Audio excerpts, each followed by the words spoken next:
but we did learn that producing a history is hard work, and we were amateurs. Fortunately, we learned at about the same time that First Baptist was celebrating their 200th anniversary in 2012, and they had engaged Dr. Glenn Jonas to assist them in that effort. So we got a copy of the book, read it, and we were very impressed. It is very professional, academically sound, well-researched, and so we also engaged Dr. Jonas to do a similar book for First Presbyterian. And I can tell you we are very pleased with the result. It turned out, I can't imagine it could be any better than it is. So let me tell you, Dr. Glenn Jonas is the Charles Howard Professor of Religion and Associate Dean of the College of Arts and Sciences at Campbell University. He has served in both academic and ministerial capacities for a number of years. He is a graduate of Mars Hill College, Southwestern Baptist Theological Seminary, and he received his PhD from Baylor University. He has contributed to a variety of journals and publications and is the author of A Critical Evaluation of Albert Henry Newman, church historian, Nurturing the Vision for First Baptist, and now A Cloud of Witnesses for First Presbyterian. He is also the co-author of A Journey of Faith, Introduction to Christianity, and Christianity, a Biblical, Historical, and Theological Guide for Students. And he is editor of The Baptist River, Essays on Many Tributaries of a Diverse Tradition. Most interestingly, he has served as interim pastor in 13 different churches in eastern North Carolina, most recently at the Memorial Baptist Church in Greenville. He and his wife Pam live in Buies Creek, and they have 2 daughters, Hannah, age 20, and Gracie, age 15. Dr. Glenn Jonas, would you give us your talk? Thank you. Thank you, Dave. Am I on? Yeah, good. All right. Well, thank you very much. This is a day that I have looked forward to for a long time, and this book is a labor of love. I have really come to love your congregation, and I have enjoyed this process as it has played out over the last several years. Let me put this over here for just a minute. I have also developed a very good friendship with Dave Primar.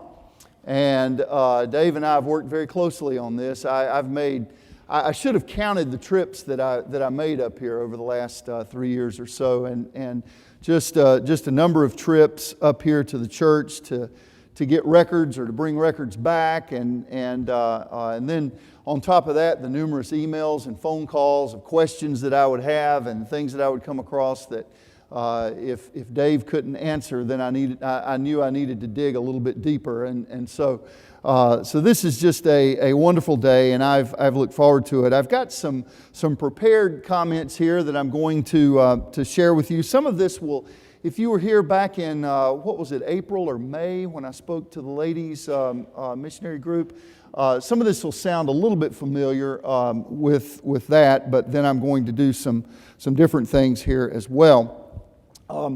I had the privilege of serving as the pastor of the Sego Baptist Church in Sego, Texas for 4 years when I was a doctoral student at Baylor. I drove down to Sego every Sunday morning. They paid me $60 a week. That included my travel expense. On a good Sunday, our attendance would be 12.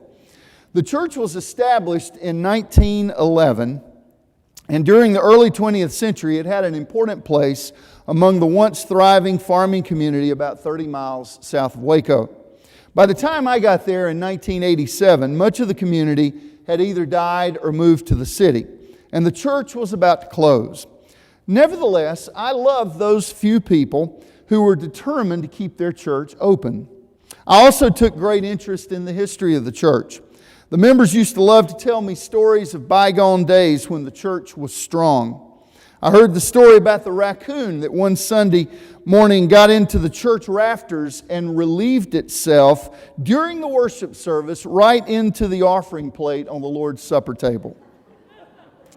With a twinkle in their eyes, they would laugh about the time that a bee flew down the dress of the pianist, Miss Susie, during the middle of a song.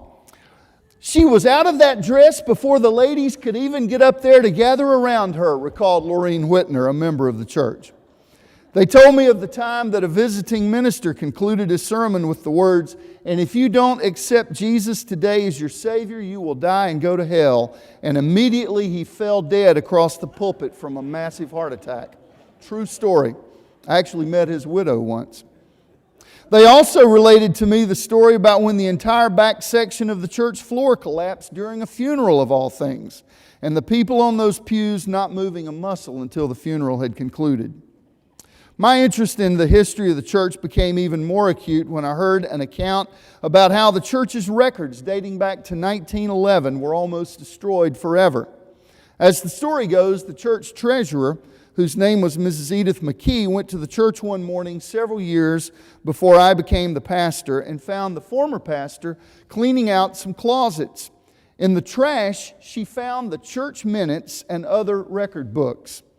She asked him what he was doing and why he had thrown the church minutes away. He said, "Oh, they were just some old records that we no longer needed." Well, Mrs. McKee took the books out of the trash and took them over to the home of her good friend, Mrs. Lorene Whitner, the church clerk, for safekeeping. The first week that I became the pastor of this church, fire destroyed Mrs. Whitner's house. By an interesting coincidence, just that week, she had taken the church record books back over to Mrs. McKee's house because Ms. McKee wanted to look up something, and so the records were preserved once again. So when I heard this story, I requested that the church allow me to take the records to the Texas collection at Baylor University and have them microfilmed. And so the Texas collection today has a microfilmed copy of all of the church records of this church that is now no longer in existence.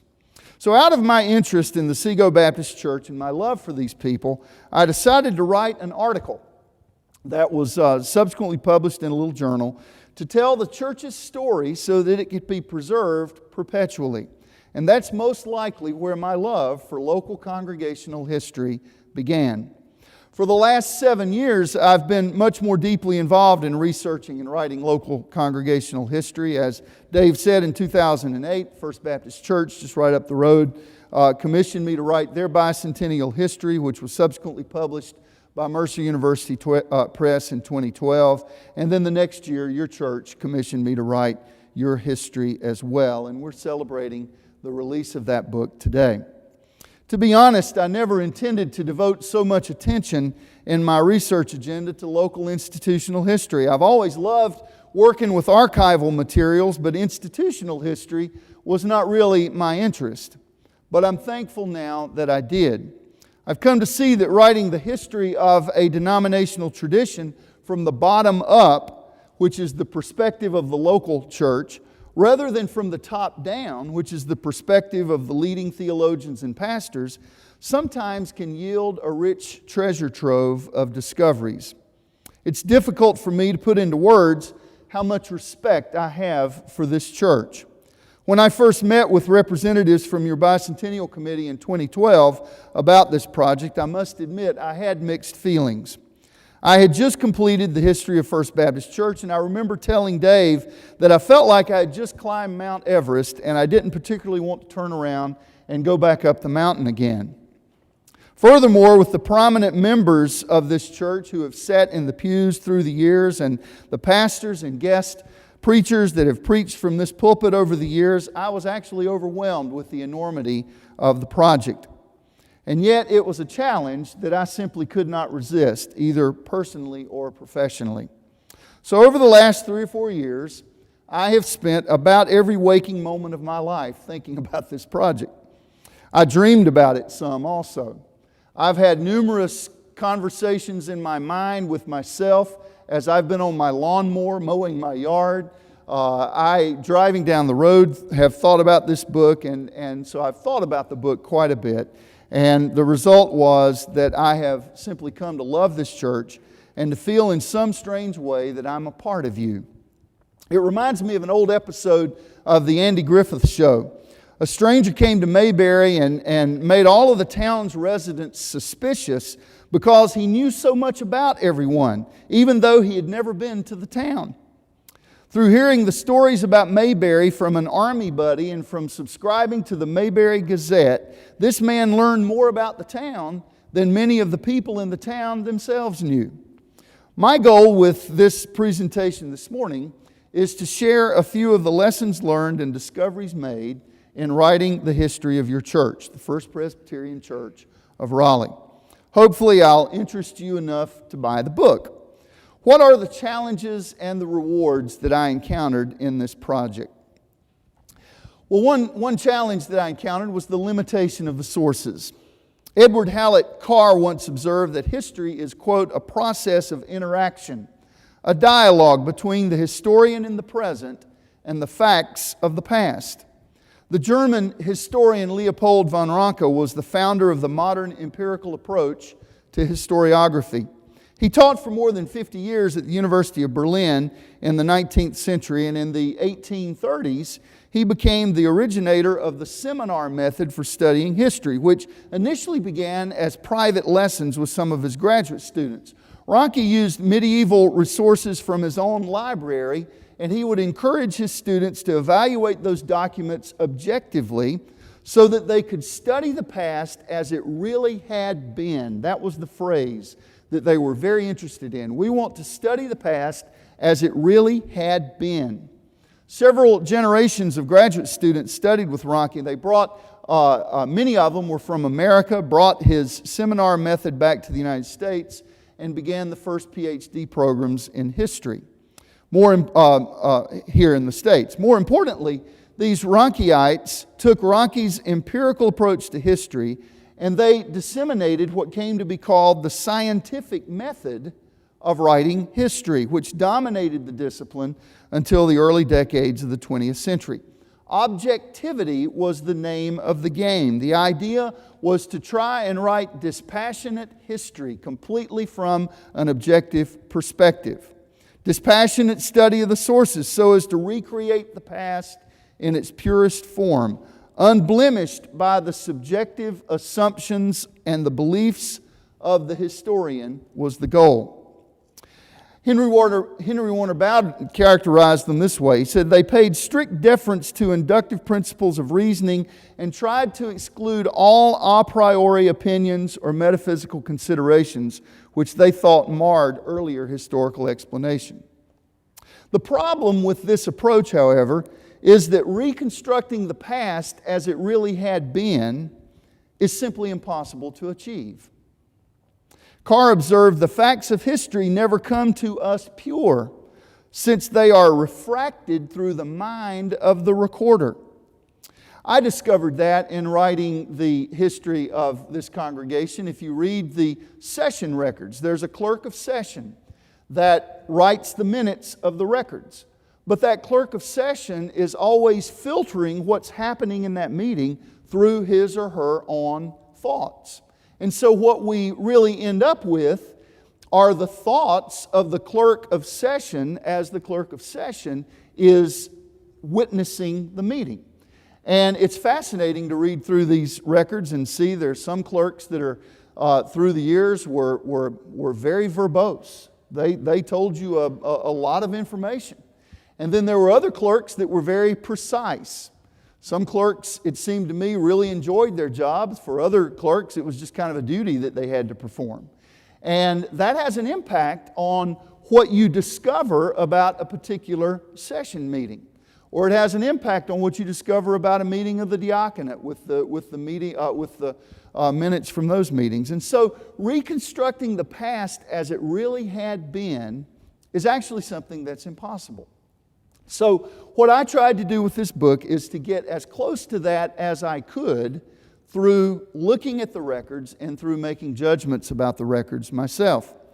Dave Permar will tell you that when he and others first began to talk with me about this project, the first thing I wanted to do was to see your sources. I can remember the day that Dave and I came here to the church, and your renovations were, I don't know if they were completed yet or just about completed, and he took me to a room downstairs in the basement, and there they all were in boxes. And then he took me up to the session room, and there in very neat order in the cabinets were the session records and the records of the diaconate and some of the women's missionary records. And it was very neatly organized, very easy to access, and that made a big impact on me, because if I had had to take the time to organize the records myself, that would have added a lot of months to the process. And so you're to be commended for how well your congregation has preserved your records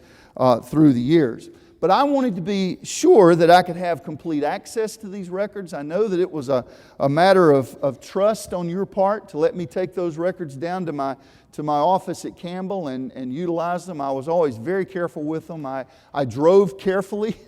I didn't want them to be in an automobile accident. I just tried to be as careful with them as possible. And Dave was careful with what I took out of here as well. He kept a ledger. Maybe that's the attorney in him, I don't know. But he kept a ledger of what and I literally signed in and signed out the records. And we would take stock of what I had taken and what I was bringing back. And I think everything was returned in appropriate fashion. So as I worked on this project, I was keenly aware that I was literally reading your church's family papers. And that was a responsibility. I realized that I read some information that in its day probably would have been confidential information. Some of those session records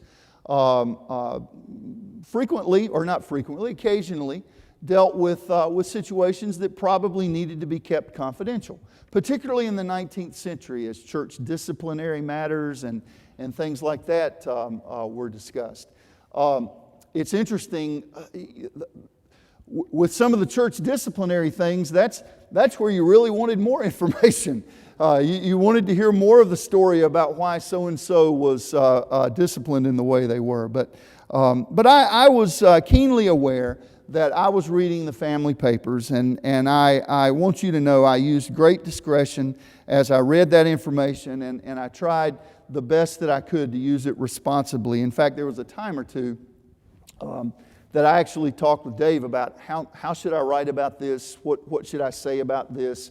I wanted to be sensitive to that. So I am deeply grateful for the trust that you gave me by opening up your sources to me, because the project simply could not have been done had that not been possible. So the church, the historian working in the present to interpret the past is always limited by the sources that are available. Source limitation can be frustrating to the historian who seeks to reconstruct the past and discern its meaning. I experienced this frustration early in my work with the primary sources of this church. In 1876, the church became entangled in a conflict. Some of you know about this. The following year, several members from this congregation left and established the Second Presbyterian Church. And this was an action that was approved by the Orange Presbytery over the strong objection of the elders of this church, by the way. The new congregation, which it never exhibited significant growth beyond its charter membership, lasted up until the 1890s. In this case, there are ample primary sources that describe the nature of the dispute. It clearly involved a conflict between two members of this church, and it caused one group to leave and to establish another church. In fact, the dispute involved some type of legal action between the two parties involved. Looking back from the perspective of more than a century removed, the obvious question surrounds the names of the hostile disputants and the specific issue that brought them to court. Was it a business dispute? Was it a property dispute? Was it an internal family crisis? Or was it a dispute between two different members of the two different families in the church? Well, the fact is that in the records there are no names given.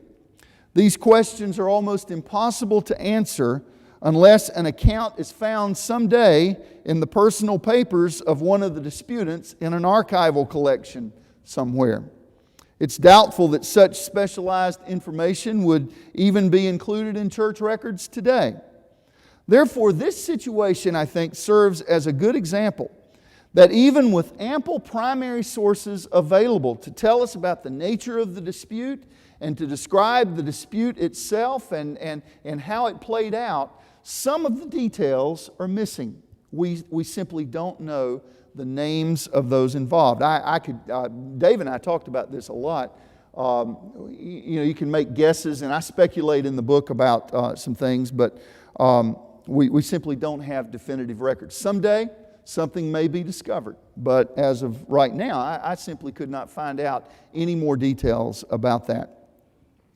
There are also surprises in the sources. I remember when I was doing the book for the other church, sitting there reading through the records from the year 1865 and suddenly turning the page and discovering the church clerk wrote an eyewitness account of the surrender of the city of Raleigh to the Union troops on the day that the troops came riding up Fayetteville Street. And it was a fascinating thing to discover. It was something it was totally unexpected. And so I tried to read through the records of this church looking for similar kinds of things. And I found one thing that I thought was very intriguing. It came from December the 22nd of 1963. And in the session records for that particular day, it says the following. And some of you may have been there. I don't know. 1963 was a pretty good while ago, so maybe you weren't. But this is the quote that caught my attention. James Wright moved that the loose offering at the Christmas Day service go to the family of the late Lee Harvey Oswald. The motion was seconded and passed, unquote. The offering that day, by the way, totaled $210.37, which in today's, there are ways you can calculate these monetary values. In today's monetary value, it would be a little over $1,600. Although in 1963 this statement would not necessarily have been noteworthy, more than a half century later, with dozens of conspiracy theories about the Kennedy assassination, it caught my attention. And so I began to explore this a little bit. I talked to Dave about it. I said, did you know this? And we talked about it a little bit. So my central question was, what was the relationship, if any, between the First Presbyterian Church in Raleigh, North Carolina, and the Oswald family?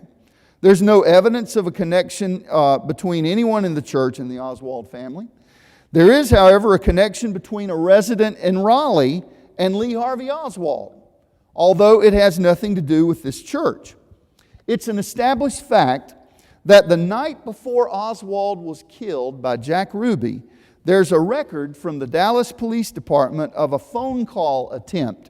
Whether it was successful or not is a matter of speculation. But a phone call attempt between Oswald and a man here in Raleigh named John David Hurt. Hurt and his wife lived in an apartment at 201 Hillsborough Street. He worked as an insurance investigator, but was disabled by the time of the Kennedy assassination. Years later, when investigators and journalists interviewed him about the phone record, he steadfastly denied that he knew Oswald or that a conversation between the two men ever took place. If that was the case, how did his phone number appear on a record of a call between Oswald and Hurt on the night before Oswald was shot? The matter has become fodder for JFK conspiracy buffs because during World War II, John Hurt served as a special agent of U.S. Army counterintelligence.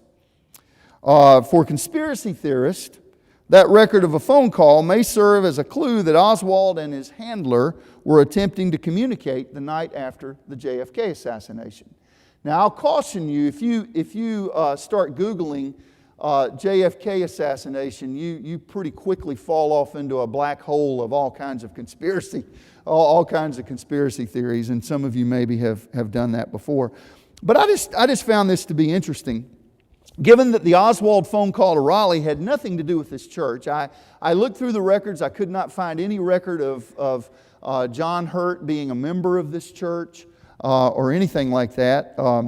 But given the fact that he seemingly had nothing to do with this church, the central question that we return to is that Christmas Day offering. Why would the church choose to send it to the Oswald family? Well, I think the answer is that it was simply a simple act of compassion on the part of this church.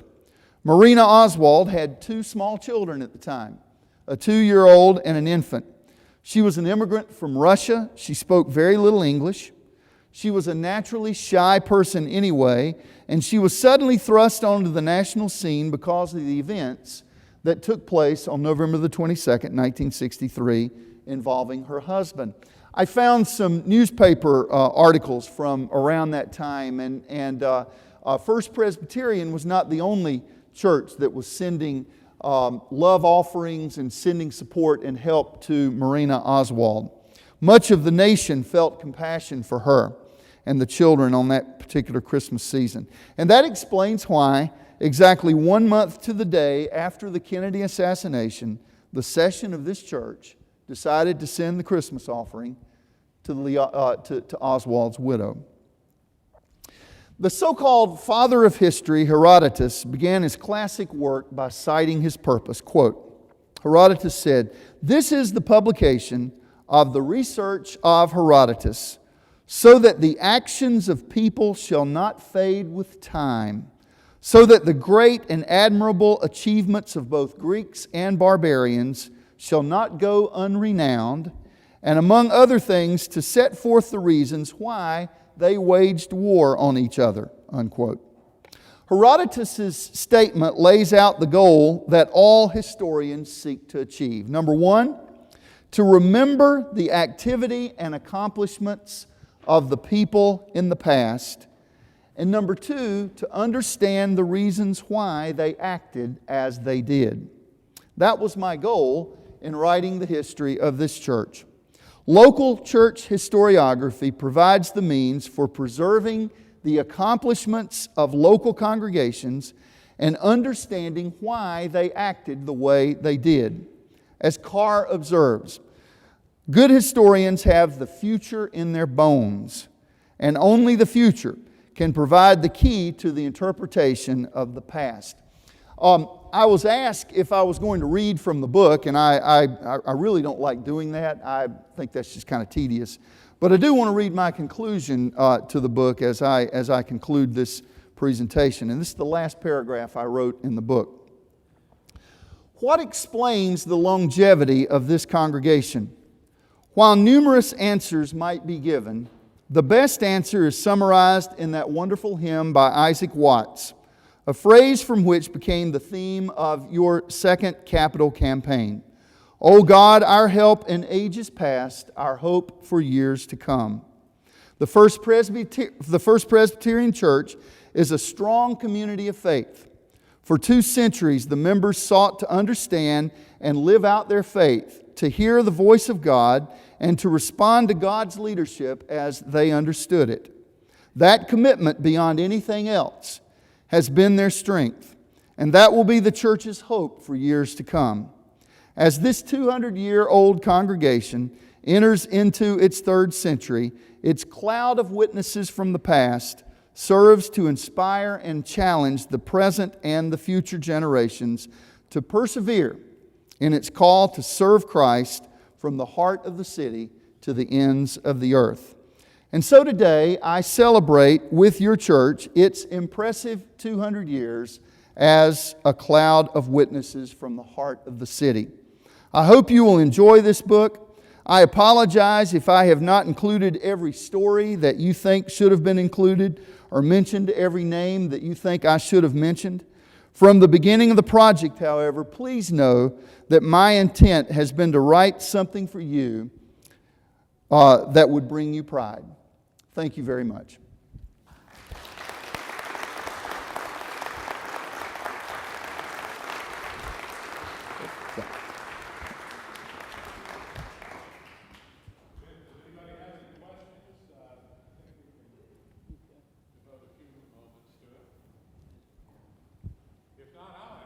Okay. How about telling us how you found the sermons from Dr. Atkins? Yeah. Thank you, Dave. I included in the book two appendices. And these two appendices are two sermons that were preached in this church by Joseph Atkinson, who was the pastor of the church during the Civil War era. And these two sermons actually were printed and they were distributed among the Confederate Army. That was actually a typical thing that was done during the war by, I'm assuming, by both the North and the South. The ministers would preach a sermon and it would be something encouraging the troops, encouraging the war effort and so forth, and they would print those and distribute them among the troops for a variety of reasons that you can probably imagine. And so it started with a Google search of his name, and I came across a website that is a repository of those things, and ended up finding the original publications, and so I read them, and I thought this would be fascinating for the church to read, particularly in light of just how different North Carolina and our world is now from the way it was in the 1860s, and so it came from a Google search. But I hope you'll find it to be interesting. I found them to be interesting. There's a broader picture. The sermons that were preached from the pulpits in the South in the late 19th century, pretty much everything was Baptist, Methodist, and Presbyterian.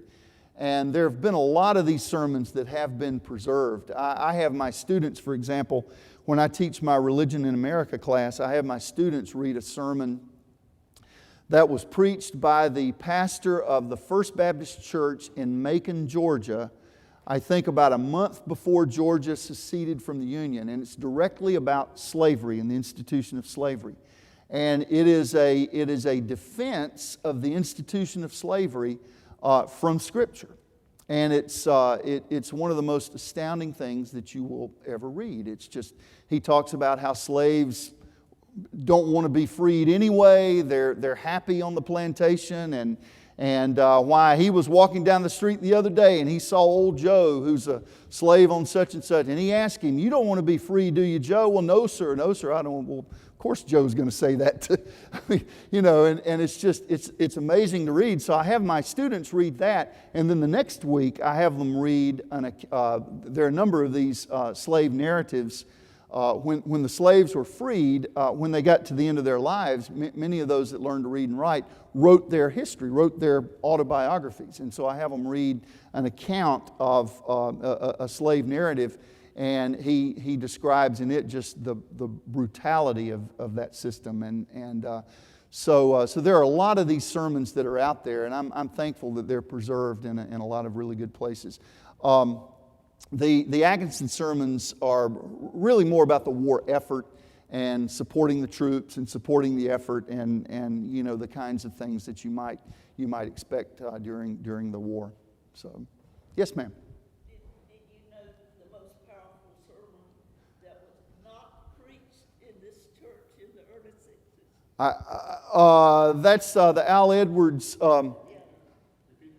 The most powerful sermon that was not preached in this church.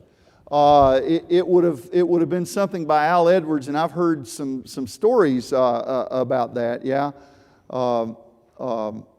What were you thinking? What? Well, we were present. It's the one where he left. It's the one where he left the service early. Yes. Yeah, I think I included that in the book. When he had asked the congregation the Sunday before to write to the merchants in Raleigh whether they would still deal with if the congregation would still deal with the merchants if the merchants allowed the African Americans Right. to come to their stores. And when he started to preach his sermon the next Sunday, he said, "How many of you have written these letters, Yeah. and very few hands went up. That's, yeah. He said something to the effect, if you will not hear the word of God, I will not preach the word. How many of you were present that day? Okay, a few of you were. Did you hear what she was saying? Those of you that Al Edwards encouraged the congregation to write letters to the merchants here in Raleigh, and this was 63, I think, encouraging, basically saying, we will still do business with you if you integrate, if you allow African Americans to do business, to eat at your counters and so forth. And the next Sunday, he came in and he asked, how many of you wrote letters? And I don't think any, according to the story, very few hands went up. And so he said, that's fine, and left. And so, yes, ma'am.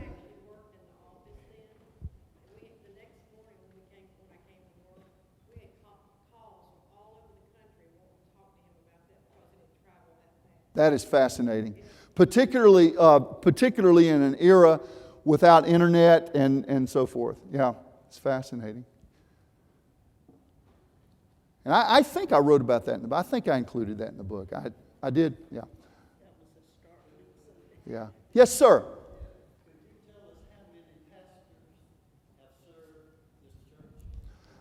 I can. I actually wrote down a list. I didn't include a list in the book. Willie McPherson does that in the little red. By the way, I dedicated this book to William McPherson.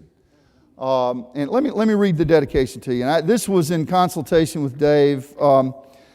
This book is dedicated to William P. McPherson. I never had the privilege of knowing him personally. However, I do know he loved his church and particularly cared about preserving its history. Now one of the cloud of witnesses, he awaits the final consummation of all things. That's the dedication for the book. So I have 1, 2, 3, 4, 5, 6, 7, 8, 9, 10, 11, 12, 13, 14, 15, 16 pastors, including your current pastor. One of the things I was particularly impressed with is the relative longevity of pastors. You tend to call pastors and work with them and like them. That's refreshing from my Baptist tradition. And I grew up in the Methodist tradition, and of course in the Methodist tradition, when I was coming along, every 4 years you shuffled them in and out whether you liked them or not. It was a good thing if he was a bad pastor. It's a bad thing if she was a good pastor. So, but I think 16 is the count that I came up with, 200 years. Well, thank you. Dr. Jonas, for being here and making that presentation. Thank you very much.